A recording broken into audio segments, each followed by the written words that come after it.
Malachie, chapitre 3. Voici, j'enverrai mon messager. Il préparera le chemin devant moi. Et soudain entrera dans son temple le Seigneur que vous cherchez. Et le messager de l'alliance que vous désirez, voici, il vient, dit l'Éternel des armées. Qui pourra soutenir le jour de sa venue? Qui restera debout quand il paraîtra? Car il sera comme le feu du fondeur, comme la potasse des foulons. Il s'assiera, fondra et purifiera l'argent. Il purifiera les fils de Lévi, il les épurera comme on épure l'or et l'argent, et ils présenteront à l'Éternel des offrandes avec justice. Alors l'offrande de Juda et de Jérusalem sera agréable à l'Éternel, comme aux anciens jours, comme aux années d'autrefois. Je m'approcherai de vous pour le jugement, et je me hâterai de témoigner contre les enchanteurs et les adultères, contre ceux qui jurent faussement, contre ceux qui retiennent le salaire du mercenaire, qui oppriment la veuve et l'orphelin, qui font tort à l'étranger, et ne me craignent pas, dit l'Éternel des armées. Car je suis l'Éternel, je ne change pas. Et vous, enfants de Jacob, vous n'avez pas été consumés. Depuis le temps de vos pères, vous vous êtes écartés de mes ordonnances, vous ne les avez point observées.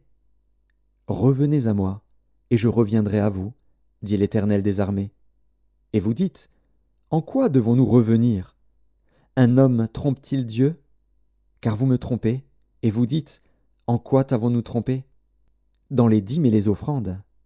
Vous êtes frappés par la malédiction, et vous me trompez, la nation tout entière. Apportez à la maison du trésor toutes les dîmes, afin qu'il y ait de la nourriture dans ma maison. Mettez-moi de la sorte à l'épreuve, dit l'Éternel des armées, et vous verrez si je n'ouvre pas pour vous les écluses des cieux, si je ne répands pas sur vous la bénédiction en abondance. Pour vous je menacerai celui qui dévore, et il ne vous détruira pas les fruits de la terre, et la vigne ne sera pas stérile dans vos campagnes, dit l'Éternel des armées. Toutes les nations vous diront heureux, car vous serez un pays de délices, dit l'Éternel des armées. Vos paroles sont rudes contre moi, dit l'Éternel. Et vous dites, qu'avons-nous dit contre toi? Vous avez dit, c'est en vain que l'on sert Dieu. Qu'avons-nous gagné à observer ses préceptes et à marcher avec tristesse à cause de l'Éternel des armées? Maintenant nous estimons heureux les hautains, oui, les méchants prospèrent, oui, ils tentent Dieu et ils échappent. Alors ceux qui craignent l'Éternel se parlèrent l'un à l'autre. L'Éternel fut attentif, et il écouta.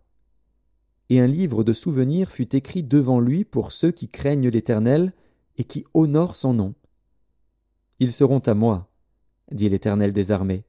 Ils m'appartiendront au jour que je prépare. J'aurai compassion d'eux, comme un homme a compassion de son fils qui le sert.